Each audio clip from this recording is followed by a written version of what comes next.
de acuerdo al manejo de las fracturas expuestas, ¿sí?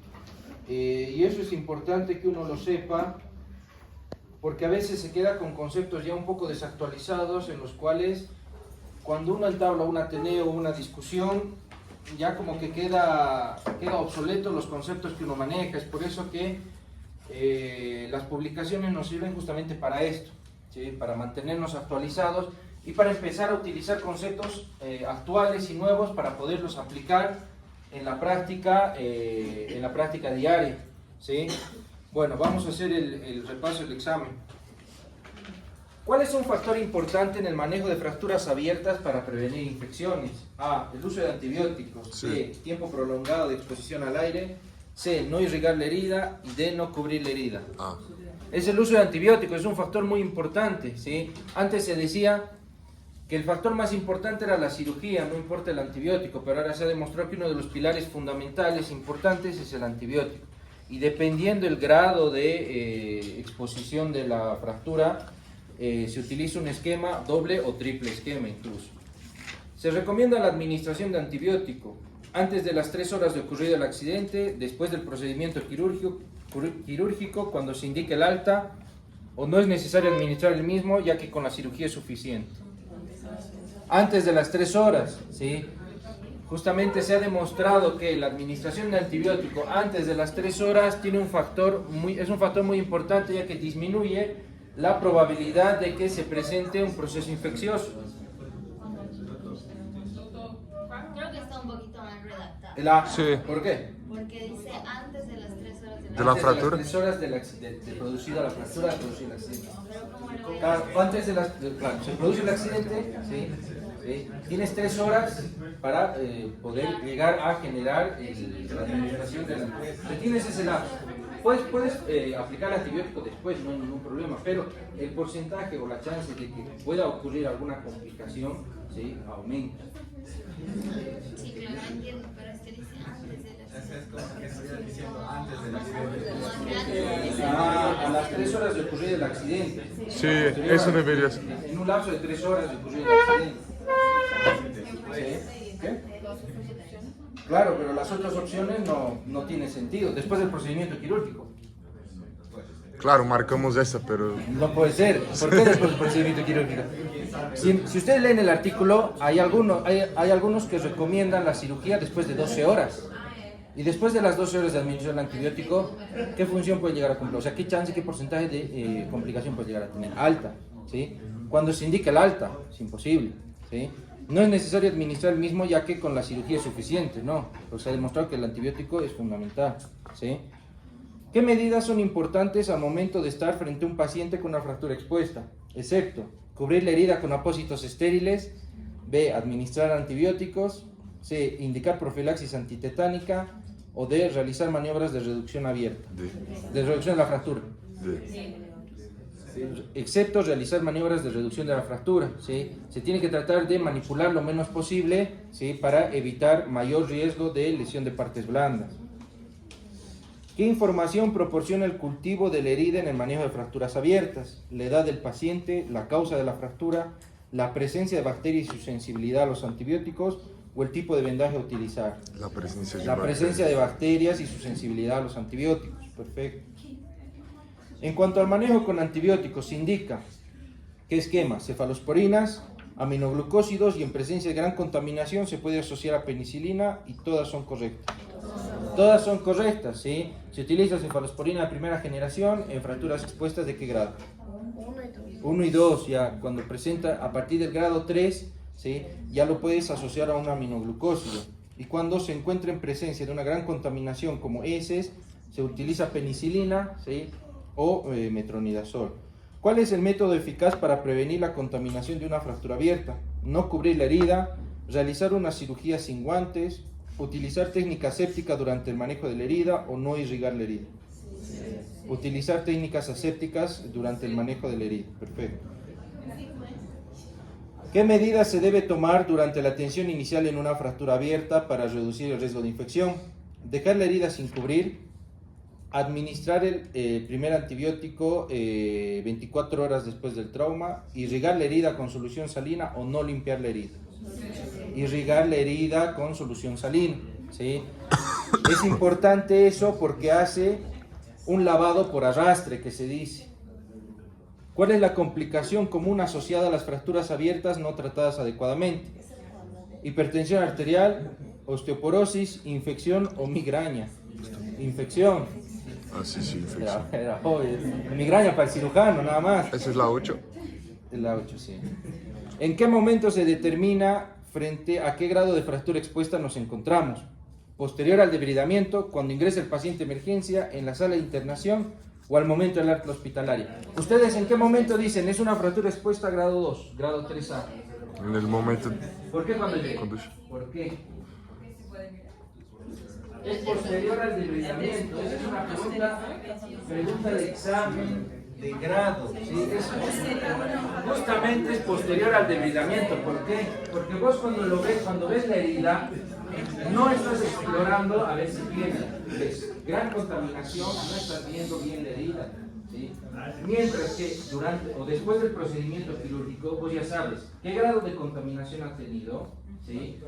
El tamaño verdadero de la herida, ¿sí? Si verdaderamente va a llegar a cubrir la piel, lo que es la herida, va a llegar a tener buena cobertura o no va a llegar a tener buena cobertura. Y después de la cirugía, uno ya ha hecho la exploración, ha visto si ha habido lesión vascular o no. Así que el momento de determinar qué grado era es después del debridamiento o en el posoperatorio, ¿sí?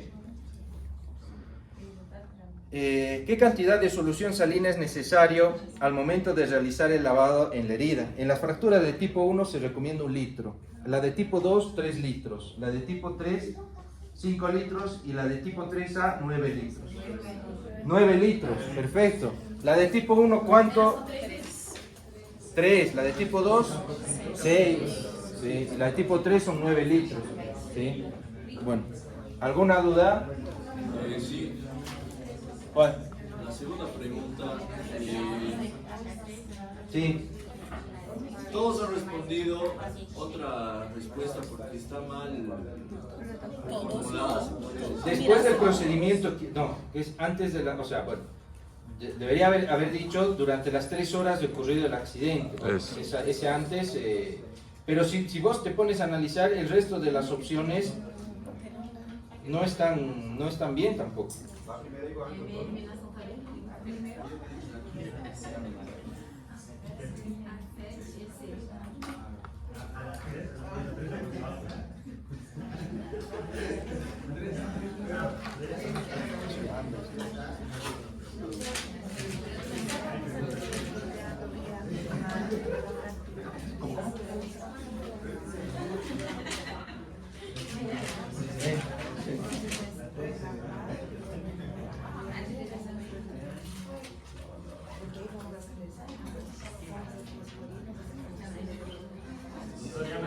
No, lo que vos puedes hacer es, antes de la cirugía, indicar un esquema. Vos viendo ya que tiene gran contaminación, le pones el segundo esquema.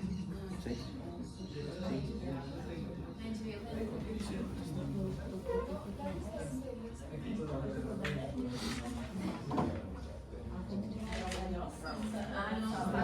Bien.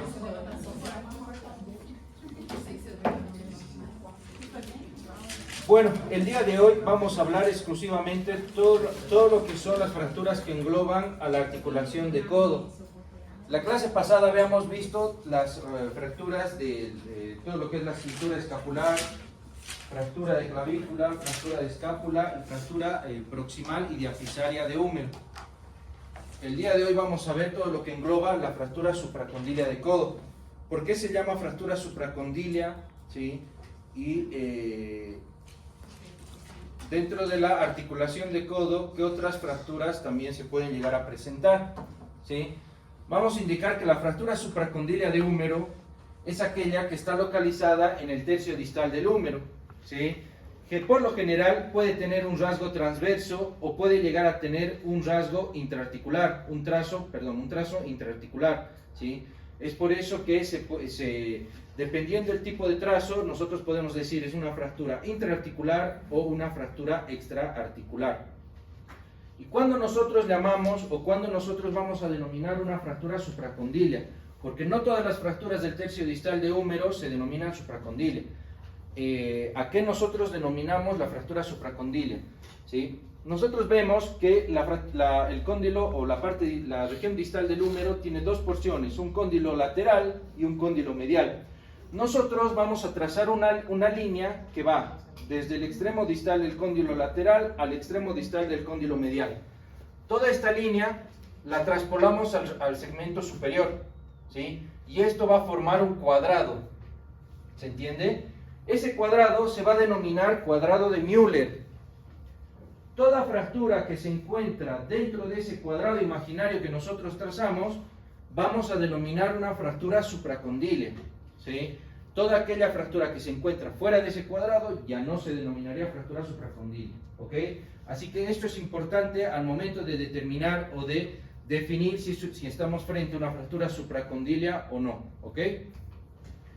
Bien, ¿quién se acuerda? ¿Qué tipo de articulación es el codo? Bisagra, perfecto. Está formado por ¿qué segmento?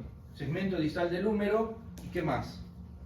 Segmento proximal del radio, ¿sí? Y segmento proximal del cúbito.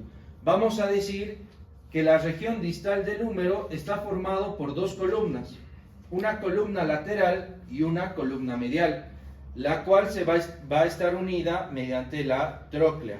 Es por eso que nosotros, cuando nos encontramos frente a uno de estos tipos de fractura, es importante reconocer qué columna está lesionada para nosotros poder realizar el tratamiento correspondiente, si hay que fijar la columna lateral o hay que fijar la columna medial, ¿sí? Y vamos a ver los distintos ángulos que se encuentran en el codo. Vamos a ver dos tipos de ángulo principalmente, ¿sí? Uno que es el ángulo de acarreo, ¿sí? Que es el ángulo que está formado por la diáfisis del húmero, ¿sí? Y en la región distal por la diáfisis del antebrazo o del radio, ¿sí? Este va a formar un ángulo, que es el ángulo de 10 a 15 grados. Es por eso que el codo no es un segmento que se encuentra completamente alineado. Si ustedes se fijan, tiene un valgo fisiológico, ¿sí?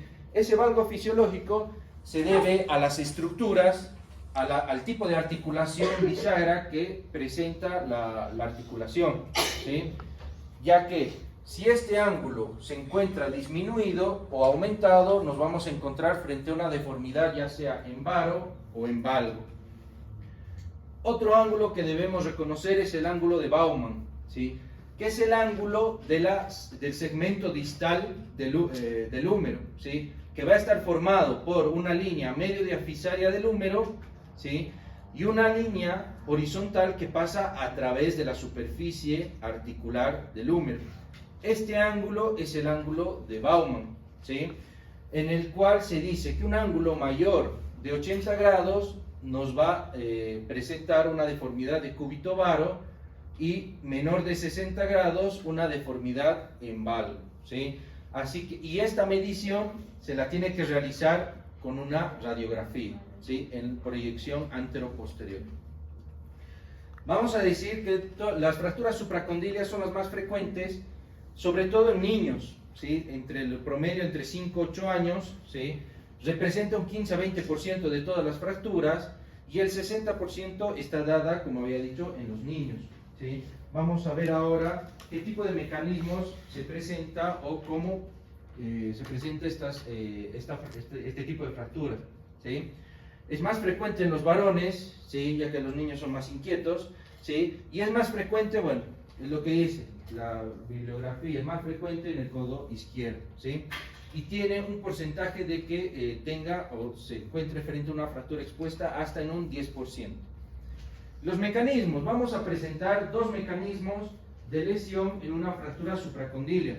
Una que es el mecanismo indirecto, que es el más frecuente, ¿sí? Esta puede ser pregunta de examen también, ¿sí? Que el mecanismo más frecuente de la fractura supracondilia es el mecanismo indirecto. ¿Y en qué consiste? Es una caída libre sobre la mano con el brazo en extensión, en el cual toda la energía del golpe, ¿sí? La va a absorber lo que es la región proximal o la región la región del codo y afectar todo lo que es la región supracondil. ¿Ok? Así que el mecanismo más frecuente es el mecanismo indirecto, que está dado por un mecanismo de extensión.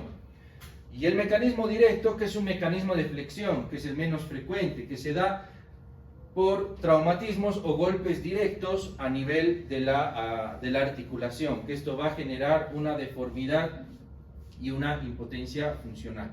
¿Sí?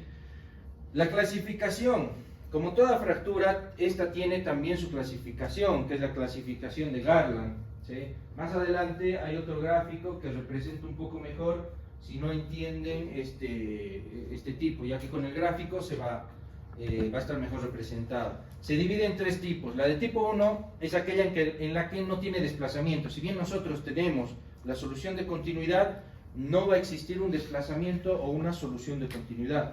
La de tipo 2 va a estar desplazada, pero la cortical posterior intacta. ¿Sí? Y la de tipo 3 va a estar completamente desplazada. ¿Ok?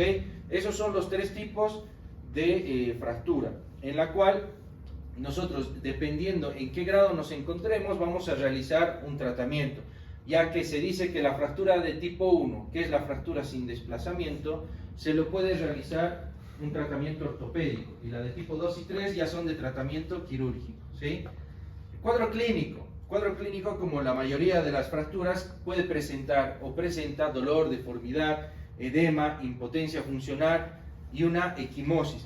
Este signo es característico, ¿sí?, en la fractura supracondilia, que es una equimosis en la región anterior del tercio distal del húmero.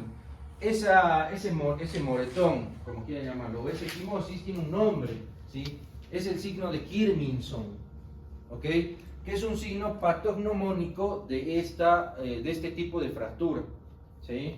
Así que si ustedes a la inspección observan un hematoma en la región anterior del tercio distal del húmero y el paciente tuvo un antecedente de una caída, lo más probable es que nos encontremos frente a una fractura supracondil. Acuérdense, ese hematoma se denomina el signo de Kirminson, ¿ok? Después tenemos otro cuadro clínico u otro signo que se presenta en este tipo de fracturas. Por lo general, a la inspección va a tener una deformidad bastante importante en aquellas fracturas que son desplazadas, ¿sí?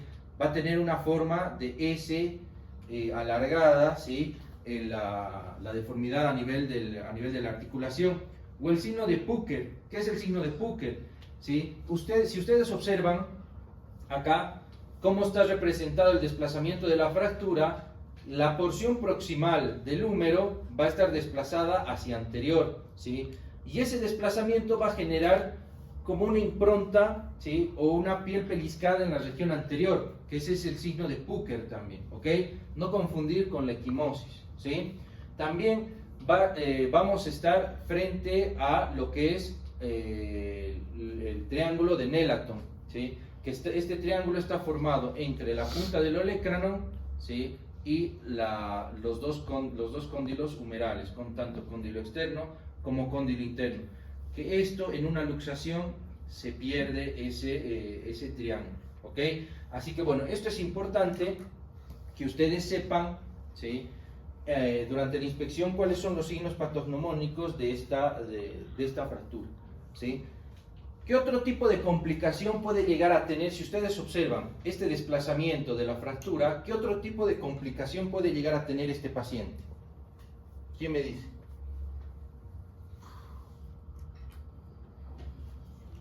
Por la parte anterior del brazo, ¿qué estructuras? ¿Qué vaso? ¿Qué arteria? Braquial. ¿Sí? Podemos tener alta incidencia de lesión de la arteria braquial, ¿ok? ¿Sí? También podemos llegar a tener alteraciones de las estructuras neurológicas, ¿sí?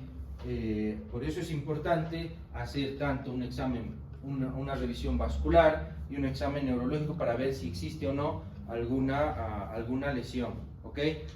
Y les pregunto, si estamos frente a un paciente con una fractura tipo 1, en la cual en una radiografía no se llega a ver bien la solución de continuidad, ¿qué estudios solicitan para poder descartar o confirmar si estamos frente a la solución de continuidad o no? ¿Cómo? Si estamos con la radiografía y en la radiografía no se ve bien, ¿qué estudio le solicitarían para evaluar bien lo que es la estructura ósea? Se hace tomografía, ¿sí?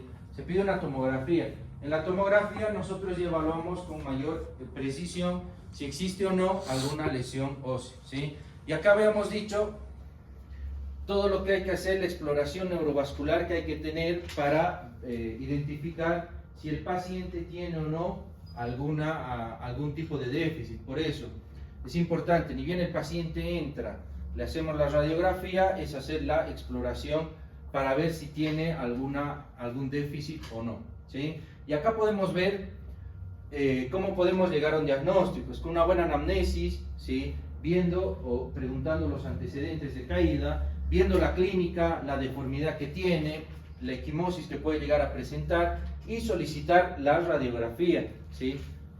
¿Qué tipo de radiografía solicitan o cómo piden la radiografía? ¿Quién me puede decir?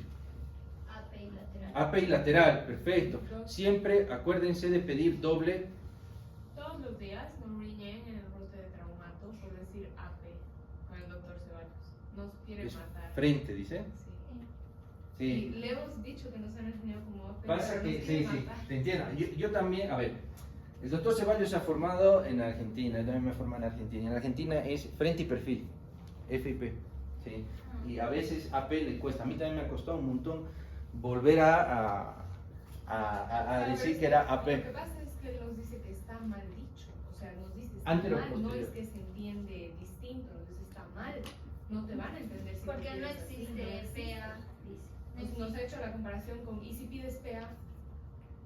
Y yo, no, pues No, no pues pides. es AP. No, es que todo depende de la literatura en la que uno se maneja, ¿sí? Creo que la literatura americana habla de incidencia AP lateral y la literatura europea es de frente y perfil, ¿sí? Pero es lo mismo, o sea, es por pelear nada más, ¿sí? Bueno, acá podemos ver, ¿sí?, las dos incidencias, la radiografía AP y lateral o frente y perfil, ¿sí? En la cual podemos ver nosotros la solución de continuidad clara, ¿sí?, que se presenta a nivel del número distal y el grado de desplazamiento, ¿sí? ¿Quién me puede decir de qué grado es esta fractura? ¿1, 2 o 3? Bien, vamos al cuadro, ¿sí? Ustedes dicen grado 2. Grado 2 está desplazada, bien. La cortical posterior está intacta y está ligeramente angulada. Creo que sí. Esta, la cortical posterior, tiene que estar en contacto, ¿sí?, para decir que es un grado 2, ¿ok? Así que esta es una fractura supracondílea grado 3 por el desplazamiento completo que tiene y la falta de contacto de la cortical posterior que nosotros podemos llegar a tener, ¿sí? Este tipo de fractura es de resolución quirúrgica y si ustedes se fijan, el desplazamiento hacia anterior, hay que descartar que no tengamos la lesión vascular, ¿sí? Bueno, y dentro de los estudios radiográficos vamos a ver también los signos. Hay un signo que es el FAT-PAT, que es el signo de almohadilla grasa o almohadilla adiposa. Sabemos que nosotros alrededor de esta articulación, ¿sí?, vamos a tener mayor cantidad de tejido adiposo, en la cual cuando nos encontramos frente a una fractura de tipo 1, en la cual no vemos con claridad la solución de continuidad, ¿sí?, vamos a ver una imagen radiolúcida tanto en la parte anterior como en la parte posterior. Ese es el signo de la almohadilla grasa, ¿sí?, que es un signo que nos puede llegar a orientar que existe una solución de continuidad. Indica fractura no visible, ¿sí? Así que bueno, también puede estar presente esta en fracturas de cúpula de radio y en fracturas de cóndilos humerales, ¿sí? Así que siempre al momento de evaluar una radiografía, vean primero lo que son la continuidad cortical, ¿sí?, tanto en las dos proyecciones, y vean la imagen radiolúcida que se puede llegar a presentar tanto en la cara anterior como en la cara posterior para poder descartar que no estamos frente a una fractura oculta, ¿ok? Y el tratamiento de esa fractura, como ya había mencionado, podemos hacerlo de dos maneras. Uno, que es el tratamiento ortopédico, y otro, que es el tratamiento quirúrgico. ¿Cuándo nosotros vamos a indicar un tratamiento ortopédico y cuándo vamos a indicar tratamiento quirúrgico? El tratamiento conservador ortopédico se realiza con inmovilización con un yeso braquipalmar, ¿sí? Se hace una reducción cerrada, una inmovilización, ¿sí? O se puede llegar a utilizar una tracción esquelética. ¿Ok? Bueno, si ustedes se fijan acá, ¿sí? No vemos con claridad o no vemos bien si estamos frente a una solución de continuidad o no, ¿sí? Si ustedes se fijan acá, esta imagen clara, esta imagen radiolúcida, nos hace sospechar que estamos frente a una solución de continuidad. Es por eso que para poder descartar eso, pedimos directamente lo que es la tomografía. Y en la tomografía sí vamos a ver la solución de continuidad. Y el tratamiento de la fractura de tipo 1, que es la no desplazada, como vemos acá, ¿sí? Es un yeso braquipalmar en 90 grados, ¿sí? Se retira el yeso a las 3 semanas. Y reconocer los signos de peligro. ¿Qué complicaciones nos puede traer un yeso? ¿Quién se acuerda? El síndrome compartimental. Perfecto. ¿Y qué sintomatología te da el síndrome compartimental?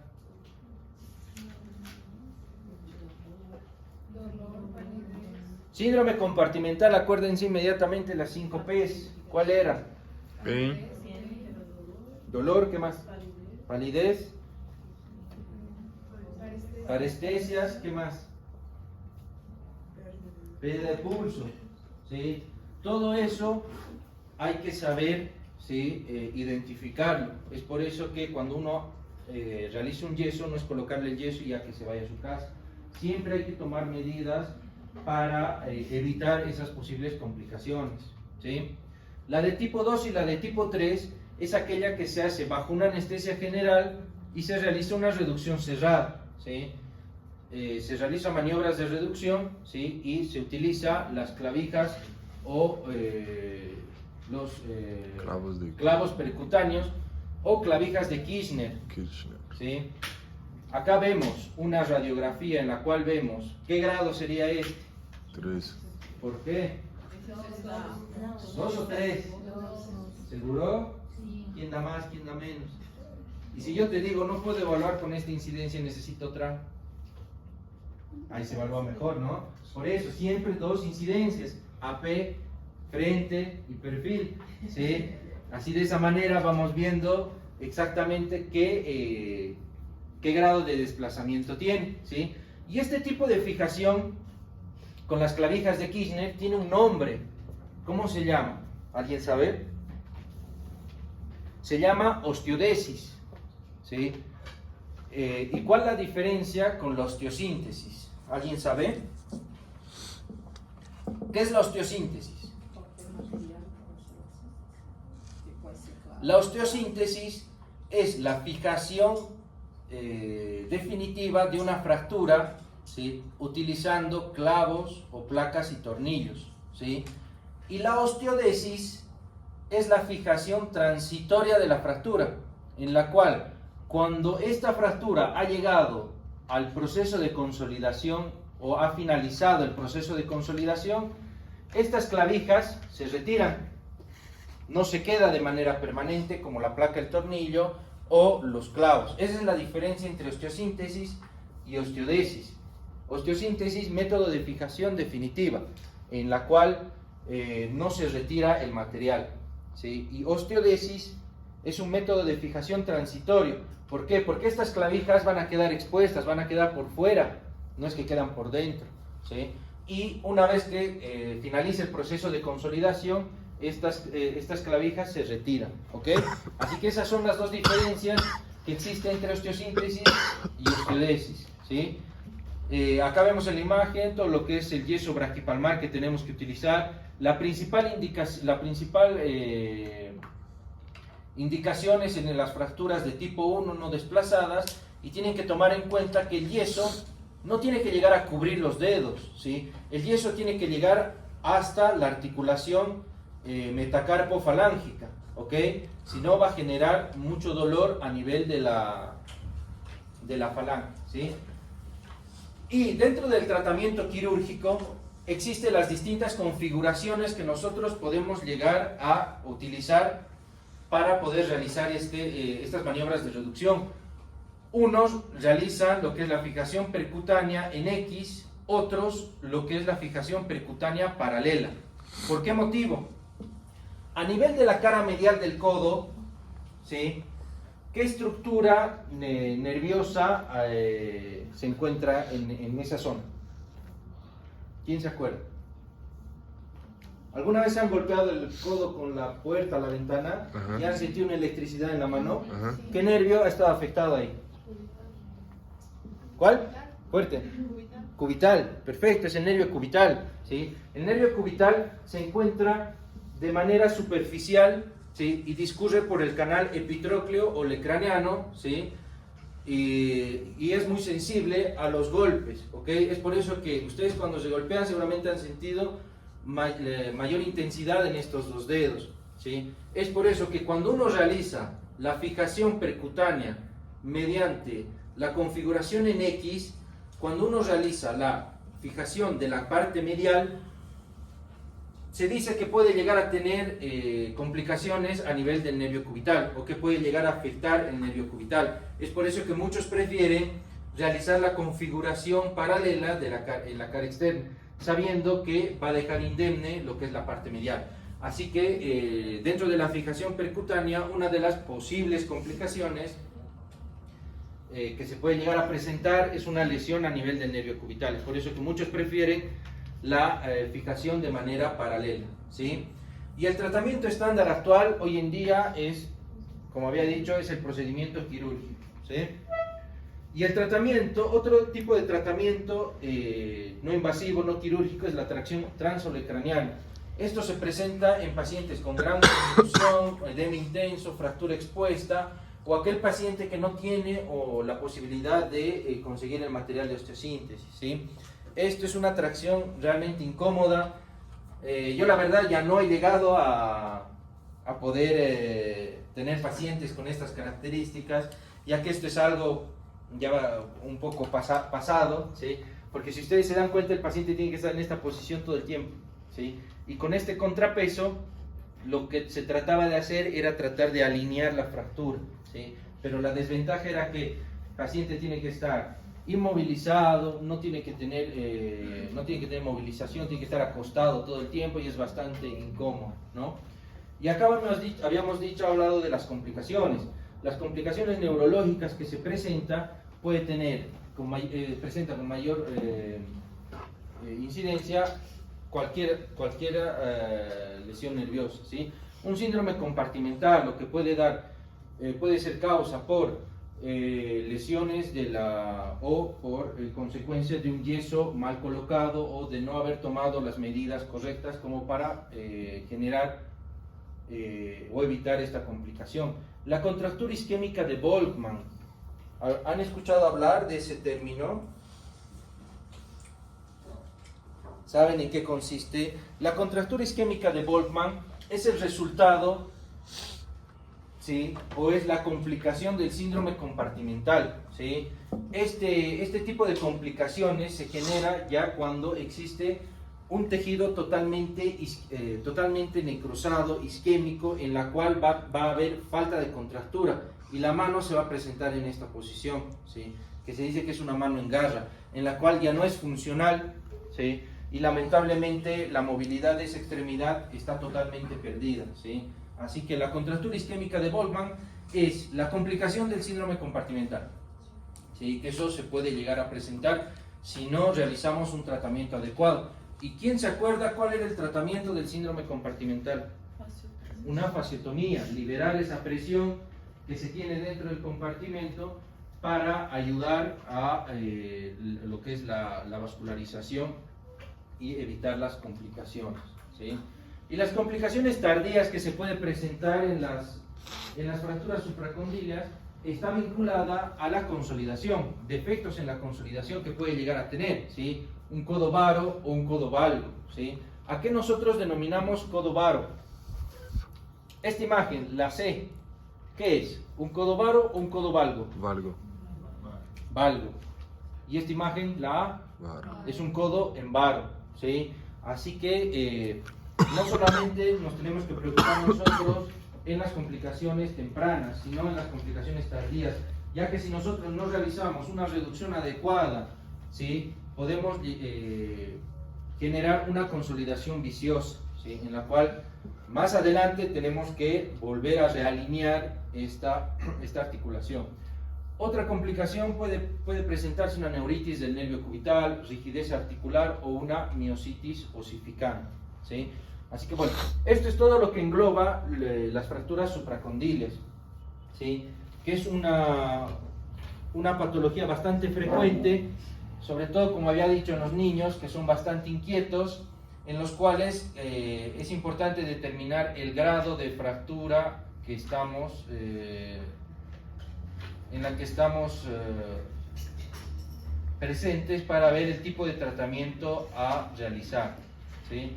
Ahora lo que vamos a ver es también hablar un poco de lo que es otro tipo de fracturas que engloban a la articulación del codo. Las fracturas de la cúpula del radio, las fracturas de olecrano, ¿sí? Las fracturas de los cóndilos también. Hay fracturas de cóndilos aislados, de cóndilo externo, de cóndilo interno, ¿sí? Así que la articulación del codo es una articulación que puede llegar a presentar distintas lesiones aisladas o englobar a lo que es el tratamiento, fracturas que pueden llegar a comprometer la parte del húmero o la parte del cúbito, ¿sí?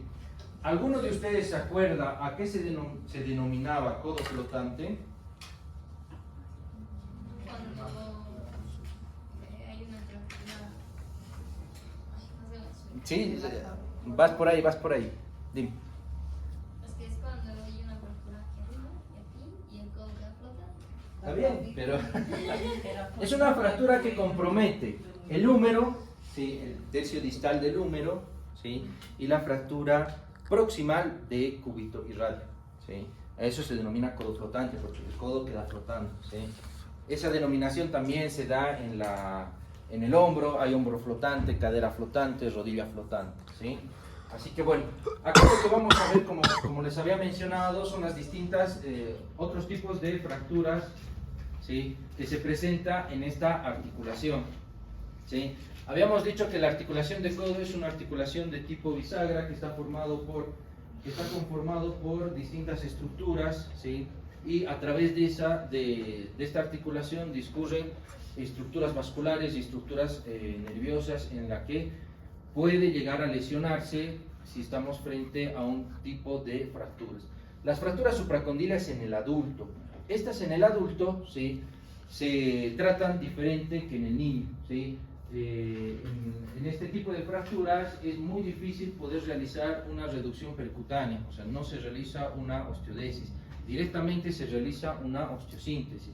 Y este tipo de trazo de fracturas pueden ser un trazo en T o un trazo en Y, ¿sí? En la cual, si ustedes ven acá, está comprometida la superficie articular, que eso para nosotros es importante, ya que al momento de realizar la cirugía tenemos que realizar una reducción anatómica para que esta articulación pueda tener el mismo rango de movilidad, ¿sí? Pero existen muchos tipos de fracturas en las cuales hay mucha conminución, hay mucho fragmento que no nos permite realizar esa reducción, y el paciente automáticamente ya va a tener una complicación, una disminución del rango de movilidad, y eso hay que explicarle de manera clara, ¿sí? Existen 4 métodos principales, ¿sí? De tratamiento quirúrgico. Uno, lo que habíamos dicho, ¿sí? Una reducción quirúrgica, ¿sí? Una osteosíntesis, ¿sí? Que se puede llegar a realizar por lo general en estos pacientes, ¿sí? Otros, hacemos una hemirresección. Cuando existen fracturas o consolidaciones viciosas en ancianos o fracturas expuestas con minuta, podemos llegar a resecar los fragmentos más pequeños que tenemos, ¿sí? Cosa que eso no nos impida poder realizar el tratamiento quirúrgico, sabiendo que, como había dicho, va a tener la complicación o una disminución en el rango de movilidad, ¿sí? O realizar directamente un tratamiento funcional, ¿sí? vemos pacientes que tienen contraindicaciones quirúrgicas, ¿sí? Pacientes que tienen mucha comorbilidad, pacientes que, no sé, están anticoagulados, utilizan un marcapaso, tienen mucho riesgo durante el procedimiento quirúrgico. Es por eso que nosotros hacemos lo que indicamos un tratamiento funcional, una inmovilización. Después de 2 o 3 semanas le indicamos a realizar movilizaciones pasivas para poder realizar el movimiento y ver qué tipo de complicaciones puede llegar a presentar. Y este gráfico es el que les decía, ¿sí? La fractura supracondil en niños, como habíamos hablado, generalmente está entre los 4 y 8 años, ¿sí? Y acá podemos ver, ¿sí? Os representa esta imagen lo que son los distintos tipos de grado de la fractura supracondil. Como ven, el grado 1 no tiene desplazamiento, el de grado 2 tiene continuidad en la cortical anterior, cortical posterior, y el de grado 3 ya tiene un desplazamiento completo en la que no hay contacto con ninguna de las corticales, ¿sí? Grado 1 de tratamiento ortopédico, 2 y 3 se realiza maniobra de reducción, ¿sí? La de tipo 2 mayormente es realizar una maniobra de extensión del fragmento distal para lograr el contacto con la cortical anterior y realizar la fijación percutánea con las clavijas de Kisner, ¿sí? Otro tipo de fractura que se presenta en los niños son las fracturas de los cóndilos, ya sea cóndilo lateral o cóndilo medial, ¿sí? Esto se debe principalmente a la abulsión, ¿sí? O a la contractura brusca que se tiene de los músculos tanto mediales como laterales, ¿ok? Así que esto también es importante tomarlo en cuenta, ¿sí? En todo paciente pediátrico que llega, que ha sufrido un antecedente traumático, evaluar lo que es la funcionalidad del codo, ¿sí? La fractura de epitróclea, ¿sí? Puede ser tratada, o de cóndilo lateral, ¿sí? Puede ser tratada mediante una inmovilización con yeso, o si presenta un grado de desplazamiento mayor a 2 o 3 milímetros, se indica un tratamiento quirúrgico, ¿sí? Y el tratamiento quirúrgico va a consistir en una fijación percutánea. Eso ya depende del criterio del cirujano, ¿sí? Ya que, como sabemos, todavía dependiendo de la edad del paciente, vamos a ver si estamos o no frente a los núcleos de crecimiento para no llegar a lesionar, ¿sí? Este tratamiento, ¿qué sería? ¿Una osteosíntesis o una osteodesis? ¿Síntesis o desis?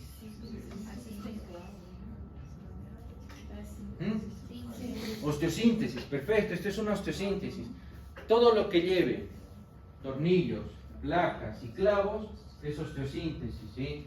Y este tratamiento percutáneo, ¿sí? Con las clavijas de Kisner, se denomina osteodesis, ¿sí? Ya que en este tipo de fracturas podemos realizar estos dos tipos de tratamiento dependiendo del grado de desplazamiento o la afección que puede llegar a tener esa zona.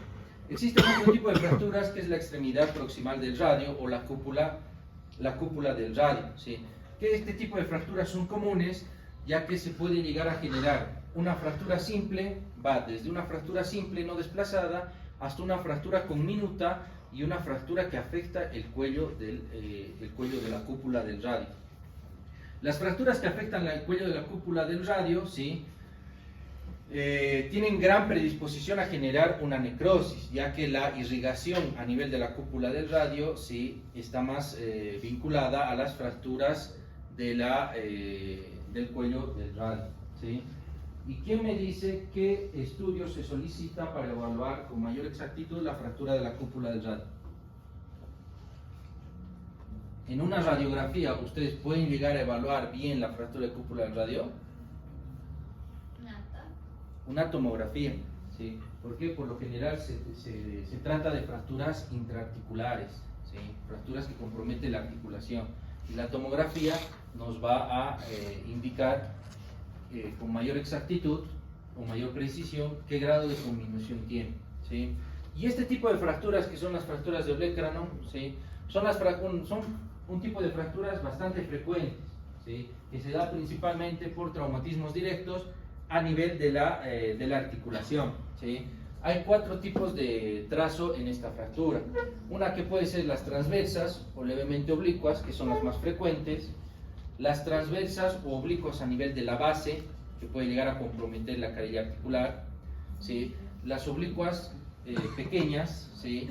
O las fracturas con minuto, ¿sí? Eso dependiendo el tipo de traumatismo que puede llegar a tener el paciente. Y el manejo por lo general, ¿sí? ¿Quién se acuerda qué músculo se inserta a nivel del olecrano?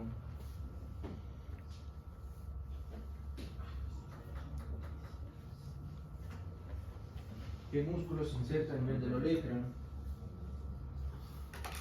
¿Quién ha ido al gimnasio alguna vez? ¿Ah? ¿Cuál? El tríceps, ¿sí? El tríceps se inserta a nivel del olecrano. Es por eso que en toda fractura del olecrano, por lo general, se tiene, ¿sí?, un desplazamiento por la contractura del músculo del tríceps, ¿sí? Pero frente al tipo de desplazamiento, si no tenemos mucho desplazamiento o el desplazamiento es menor a 2 milímetros, se puede optar por un tratamiento ortopédico, ¿sí? Pero por lo general va a requerir tratamiento quirúrgico, ya sea una osteosíntesis o una osteodesis. Y en los niños es importante tomar en cuenta el trazo de fractura, ya que tenemos fracturas no desplazadas, desplazadas simples o con minuta, o lesiones o fracturas que generan una inestabilidad a nivel de la articulación, ¿sí?, que puede llegar a comprometer la estabilidad y comprometer el funcionamiento de esta articulación, ¿sí? Además sabemos que el olecrano en los niños todavía presenta el núcleo de osificación, y eso hay que preservarlo para tratar de evitar posibles complicaciones. Y otra estructura que se presenta a nivel del codo, ¿sí?, es las fracturas de apófisis coronoides, ¿sí? La apófisis coronoides es una impronta ósea o una estructura que se encuentra en la cara anterior, ¿sí?, del cúbito, en la cual esta apófisis es importante, ya que da estabilidad a la articulación y evita la traslación anterior del segmento distal del húmero. Y si estamos frente a este tipo de fractura, hay que evaluar bien qué grado de lesión tiene, ¿sí? Y este tipo de fracturas se evalúan con mayor exactitud, mayor precisión, con una tomografía, ¿sí?, ya que con la radiografía no podemos ver con exactitud qué porcentaje o qué extensión de lesión puede llegar a tener. Y existen 3 tipos de grado en la fractura de apófisis coronoides. La de tipo 1 es la fractura que afecta únicamente el vértice, ¿sí? La de tipo 2 es fractura que se encuentra ya más próximo a la base, y la de tipo 3 es fractura que se encuentra totalmente alterada o lesionada, lo que es la base, y va a generar una inestabilidad. Y el tratamiento va a consistir dependiendo el tipo de grado que se presente. Si es de grado 1, no va a afectar lo que es la estabilidad de la articulación, y se puede optar por un tratamiento incruento no quirúrgico, ¿sí? La de tipo 2 y la de tipo 3 ya va a generar cierta inestabilidad en esta articulación, ya que posiblemente se genere una traslación de la parte distal del húmero, y eso genera una complicación en la articulación, ¿sí? Así que eso también es importante evaluar lo que es el grado, la conminución y el tipo de tratamiento que nosotros vamos a realizar en estas fracturas, ¿sí? Así que estas son las fracturas que engloban todo lo que es la articulación del codo: la fractura del olecrano, fractura de cúpula de radio, fractura de apófisis coronoides. Y es importante que sepan qué estructuras pasan a través de esta articulación y qué tipo de métodos tienen que utilizar para poder realizar un diagnóstico. Ya que hemos dicho que en las fracturas de apófisis coronoides se realiza una tomografía para determinar con mayor exactitud el grado de lesión que puede llegar a tener el codo, ¿ok? Así que, bueno, eso es todo lo que engloba fracturas alrededor del codo, ¿sí? ¿Alguna duda, alguna pregunta? ¿Está todo claro? Más o menos, ¿no? Bueno, listo, chicos.